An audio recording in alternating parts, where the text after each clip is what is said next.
because I believe that what you've done here is textbook discovery abuse, and the court won't look highly upon further abuse if you don't answer them further.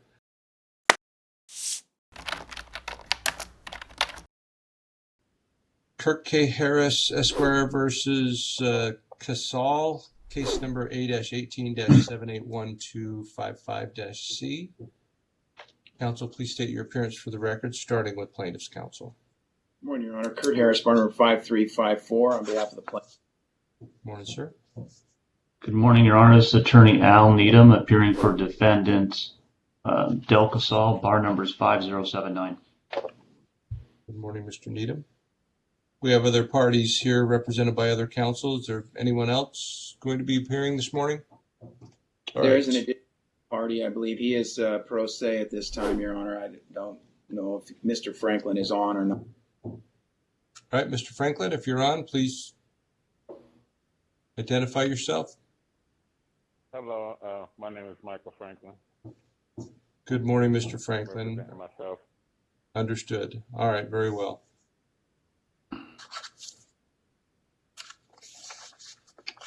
All right, this is plaintiff's motion to compel discovery responses in this matter.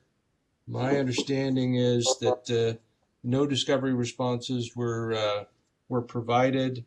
There was a letter that was provided by Mr. Needham suggesting that the discovery requests were inappropriate and duplicative and otherwise objectionable, but no actual answer to the interrogatories, request for production, request for admission and interrogatories were provided. On that basis, Mr. Harris, please proceed. Thank you very much. And just to give a little brief background, the discovery had closed in this case. The matter had been set for trial on multiple occasions. The trial there was a motion to reopen, which was filed by Mr. Franklin. Mr. Needham joined in that motion at the time of the hearing. It was over my objection, and obviously I didn't believe it was appropriate at the time, but they wanted to reopen discovery. So the court ordered discovery reopened. I timely served the discovery on Mr. Franklin as well as Needham. Del Casal's counsel waited 28 days to drop that letter on me, indicating he wasn't going to respond or wasn't going to comply anyway. And then I filed the motion to compel after that. I don't really know how much I can get into the rules or how much I need to, as there's been no objection on the record, and there's been no response whatsoever to any of the discovery which I served. Again, they requested discovery to be reopened. Finally, it is germane very much to the litigation. It is proportional. It appears as though Mr. Needham is arguing that it's unduly burdensome and expensive and on him, on each person, which appears to be what the argument is in his letter, is that he just doesn't want to do it. He's maybe not getting paid by his client. I don't know what the reasoning is there exactly, but that's not an appropriate objection to state that it's a burden on me as counsel or that it's going to be expensive on me to counsel to respond to these. The discovery requests are not difficult. They're not complicated. They are within the reach of Mr. Del Casal. Mr. Del Casal has this information available, readily available. It is germane to the subject litigation, and we'd like the motion to compel to be granted, and we'd like attorney's fees to be granted as well for the necessity of having to bring the motion with absolutely no response whatsoever. Thank you, Your Honor. Mr. Needham? Thank you, Your Honor. Mr. Harris mentioned that, well, first of all, Mr. Del Casal, that's defendant Del Casal, Mr. Harris, they had already completed discovery in this case. Mr. Del Casal had an attorney since day one of this case, so we had already finished discovery. Mr. Franklin, on the other hand, defendant Franklin, did not have an attorney for quite a while, and he did retain one, Craig Mueller's law firm. And they filed a motion. He had no opportunity to do any discovery whatsoever. So he filed the motion to reopen discovery. And again, he had no opportunity to do any discovery, no written discovery at all. So that's what happened. So I'm not sure what Mr. Harris is saying about it was really intended for Mr. Michael Franklin to do discovery because he hadn't had that opportunity. The court granted that motion. Mr. Harris, I think, was upset about that. In fact, in that proceeding, Mr. Harris objected to further discovery. He specifically admitted it'd be a waste of time. Waste of time. This is Mr. Harris saying this. So it was very surprising that after that hearing, which again was intended for Mr. Franklin, that Mr. Harris would launch more discovery on Mr. Del Casal, who had already provided declarations, in this case, at least 2 declarations. He has answered prior written discovery, and I'll be specific, that was interrogatories and admissions, been fully cooperative. So to get this retaliatory second set of discovery, that's how I view it, Your Honor, retaliatory, because Mr. Harris is angry. He's angry at Mr. Franklin, and he's angry apparently at Mr. Del Casal. So there's an anger issue here that I've been trying to diffuse from day one. I've set up at least one settlement conference on this case. Unfortunately, that didn't resolve matters. I submitted an email in my opposition here that you have in front of you, Your Honor, that I even suggested a second settlement conference to try to diffuse this anger-based lawsuit. And Mr. Harris, for some reason, said, I don't want to attend another settlement conference. So to clarify that Mr. Del Casal and Mr. Harris had already completed discovery. Again, Mr. Harris objected to reopening it, but it was granted. And that's part of the reason why Mr. Franklin no longer has an attorney, because they have to, I think for financial reasons, Mr. Harris launched all this discovery and the lawyer withdrew. The lawyer withdrew in August. So now Mr. Franklin, the consequences of this excessive discovery is the lawyers quit. And it's not so much the lawyers complaining, it's the clients who don't have the funding. It's the clients who don't have it. And so and as part of my position is Mr. Harris is angry, and that's why these motions are filed without really any true effort to really try to resolve it. You can see the evidence that I even asked Mr. Harris to not file this motion to compel. The first one he filed was in July. This is like a refiled version. But I asked him, I did an objection, a formal objection in a letter. The letter is very specific on why I believe this second set of discovery is not proper. And I even analyzed the proportionality factors in this case under 26B1, and I felt it's applicable. He just went ahead and filed his motion to compel. And the other prior counsel had the same concerns. That was for Mr. Franklin's counsel. He felt that Mr. Harris was prematurely filing his motions and not really trying to resolve things. Again, there's a lot of anger here that is going on behind these motions. In fact, the motion that we have here today is the second motion to compel, and there was a time gap between, you can see in the affidavit or declaration of Mr. Harris, that the last time he and I spoke was in July. And so I didn't get any phone call from him prior to this motion. Again, he's angry. Mr. Del Casal appeared for his deposition on July 30th and answered all the questions that Mr. Harris had about this website that triggered this lawsuit. There was a website or a web page. It wasn't created by Mr. Del Casal. It was created by defendant Franklin. So that's very important to point out that this is a website that was created by Mr. Franklin, not Del Casal, and apparently it no longer exists.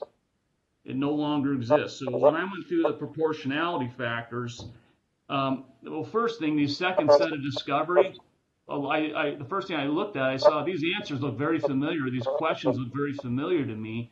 So I went back and looked at the first set of some of the interrogatories and requests admitted, and I noticed they were verbatim the same. And I thought, why would Mr. Harris just send the same questions again? Now, not all of them will repeat, but an abundance of them were. And I thought, is this harassment? First of all, it's not proper to do that. Send repeat questions. It just gets confusing and all that. So one thing I would have recommended that Mr. Harris had done if he engaged in a meaningful conversation with me, I was just said, look, Mr. Harris, maybe one solution would be to just amend your interrogatories, resend them without repeated questions. So that would be one solution versus responding to stuff that's already been responded to. So it just didn't make any sense in regard to, I've never seen that, Your Honor, by the way, in my career, where an attorney would send repeated questions. I've never seen that. So this is really the first time I've seen an attorney send repeated questions that were already answered. And I felt that was unfair. And in terms of some of the factors in this case, again, it's a website that was taken down a while ago. So there is no mountain controversy. And I do think in this particular case, the resources factor is significant. Mr. Harris is an attorney. He represents himself on this case, so he can launch motions, and he's done it in this case, motion after motion after motion. And that's one reason why Mr. Franklin doesn't have an attorney right now. And I'm trying my best to help Mr. Del Casal weather the storm created by Mr. Harris filing motion after motion. It can cause a lot of clients not to have an attorney. And I think that's what Mr. Harris's goal is, to make none of these clients have attorneys to represent them. And I think that's what he wants to accomplish in this case. These are some of my concerns, Your Honor. And I feel if there's any attorney's fees, they should be awarded against Mr. Harris for prematurely filing these motions without making any real meaningful effort to resolve this dispute, especially when some of the questions are repeated. I mean, this is not fair to any client, not just my client, any client. It's not proper. It's not right. We shouldn't be here. He should call me up and try to resolve this, especially being an attorney. This is not right. So I'm asking that Mr. Del Casal be protected from any further discovery by Mr. Harris. He's already given him enough information. Mr. Harris admitted it'd be a waste of time, is what he told the court. Waste of time for more discovery. So I'm not sure why we're here. And Mr. Del Casal already answered every question of Mr. Harris at his deposition. He appeared for his deposition and answered the questions about this website. Mr. Harris isn't satisfied. He wants to keep going after Mr. Del Casal in every way imaginable. It's not right. So there has to be limits to this. Thank you. Very good. Mr. Franklin, do you have a position here? I note that you have not filed an opposition, but I want to give you an opportunity to speak. I agree with everything that Alan Needham said. All that is just that's exactly why my attorneys ended up pulling out of the case. I was not able to afford to continue to pay for them to continue filing motions or filing the counter motions, and he's right. Kurt Harris is an attorney. He can file as many motions as he wants to, and I don't have that liberty. I work. I don't make it. I do not have $350 an hour to pay an attorney. I'm just a working man. I build websites and I do graphic and website design. I do not have the funds to continue on with this. He's made no effort to really settle with me. The website has been down. The domain name has been available. There's been so many things that could have been done. There are other website domains that are similar that could have been purchased. There's so many things that could have been done.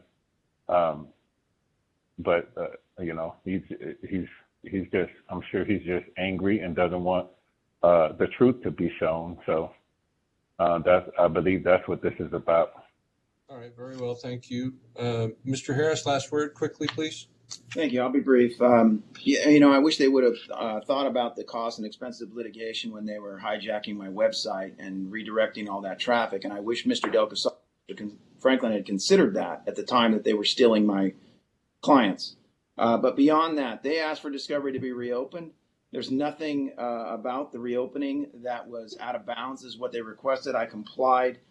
They haven't produced one document in the whole case, not a single document. And so we believe that these requests are very proportional and very much within line with the litigation. They haven't sought any motion protective order, which I don't know how that can be argued today. But finally, Mr. Needham's point where I thought it would be a complete waste of time, apparently I was right. It has been a complete waste of time, them reopening discovery. It's been a complete waste of my time, for which we are requesting to be compensated. And thank you very much. All right, I'm going to recommend that the motion is granted. Mr. Needham, Rule 33A3 requires that in responding to interrogatories, you must set forth each interrogatory and individually and with specificity answer each interrogatory. There's a similar rule in Rule 34B2B that requires the same for request for production of documents. That was not done here. That means that you've waived any objections to these interrogatories and requests for production of documents. I looked back, because of your argument, at the court's, looks like May 19, 2021 order. Mr. Harris may have objected at that point in time, but the order is clear that all parties have an opportunity to engage in discovery. The problem here is that instead of responding to the discovery, you just sent a letter. And that, as I'm sure you know, is not a proper response to discovery. And in addition, your letter with regard to the objections only contains boilerplate objections. It doesn't actually contain a single valid objection. Rule 33 and Rule 34 both have specificity requirements. This is new in the 2019 amendments, but objections cannot, is now codified in the rules, objections cannot be boilerplate. You can't just say the discovery requests are overbroad. You have to explain why they're overbroad. You have to explain why they're not proportional to the needs of the case in your objection. You didn't do that. And I'm not sure whether to treat your letter as a pleading. If we treat it as a pleading, then it doesn't comply with Rule 33. It doesn't comply with Rule 34. It contains boilerplate objections, and that in and of itself, if I deemed it a pleading, would mean that you gave a false Rule 26G certification, which is a new certification under the 2019 amendments, where you certify by signing a discovery response that your response is in compliance with the rules of civil procedure. These clearly were not. I don't consider this a pleading because of the format that it was in and because it completely ignores the rules. But I do find that you've waived any objections. You've refused to respond to this discovery at all. The appropriate thing to do, if you really believed that the discovery was duplicative, merely state, see answer to interrogatory number 17 in the first set. That's all that it would take if you thought it was duplicative. So the motion is granted. You're compelled to respond to each interrogatory and request for production of documents. All objections are waived. Again, if you believe that you provided the information before, reference where you provided the information before, but you better be certain that you provided it and fully complied before, because I believe that what you've done here is textbook discovery abuse, and the court won't look highly upon further abuse if you don't answer them further. I am granting preliminarily Mr. Harris's request for fees under Rule 37A5. Mr. Harris, you will have until December 10, 2021 to provide the court with a memorandum of fees and costs and a separate affidavit containing the Brunzell factors, and if you're asking for costs following Cadle versus Woods Erickson. And Mr. Needham, you'll have until the 17th to provide any response. And I'm going to ask Mr. Harris to prepare a report and recommendation both on the underlying motion as well as on your proposed request for attorney's fees and costs. Have that submitted to Chambers by the 22nd of December. We will set a status hearing for January 7th at 10 o'clock to determine if that's happened. Mr. Harris, with regard to the attorney fees portion, there is an official form that you must use that is on the district court's website in the discovery department's page. It will guide you as to what you need to include in your submission. And there are blanks there for the court to fill out depending on what it believes about your request for fees based on both your pleadings and Mr. Needham's response. Any questions? Yeah, Your Honor, this is Attorney Needham. First of all, I appreciate and agree with you in regard to, and I understand the idea about setting forth questions and typing up the objections. On this particular case, I felt it was more practical, especially when there's repeat questions. I didn't feel it was valid or even made sense to retype questions that were already posed before. So I felt the objection would be the most practical way to deal with that versus retyping the same question. So that was what was going through my mind when I saw the repeated thing. And I felt my objection letter I attempted actually to be not boilerplate, but actually pretty specific on this case, dealing with the issues here about the website and the resources factor. I mentioned that, and there's no amount in controversy here. I did attempt to be very specific there. Well, let me just stop you there, Sure.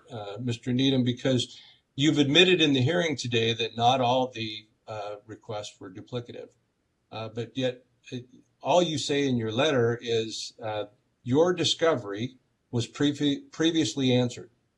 That's a blanket statement. It's not an individualized statement, right? It's true. Some of it was, some of it wasn't. Right. Right. So then where are your answers to the ones that you think were valid and should have been Right. answered? And this is what I wanted to deal with Mr. Harris on. I felt one of the solutions I would have had is he would have perhaps resubmitted without the, repeated questions, like an amended, strike the ones that were there so I didn't have to, so we can narrow it down to ones that were not asked. That's where You didn't even tell him in that letter the ones that you thought were inappropriate. I think I did in my in an email I did, maybe not necessarily there, or that was the objective, but he filed the motion to compel without really us having a chance to even have that conversation. That was one, and I did point that out in the emails I did, is that he just filed the motion. I actually asked him not to file the motion, but he did. And I don't think that's right. I mean, that was over my request. Please don't file this motion. Well, let's just talk about this. And he filed it anyway. So by then it was too late to even have that conversation. Okay. I did supply that email to the court. Right. All right. Have a good weekend. Thank you, Your Honor. You're welcome.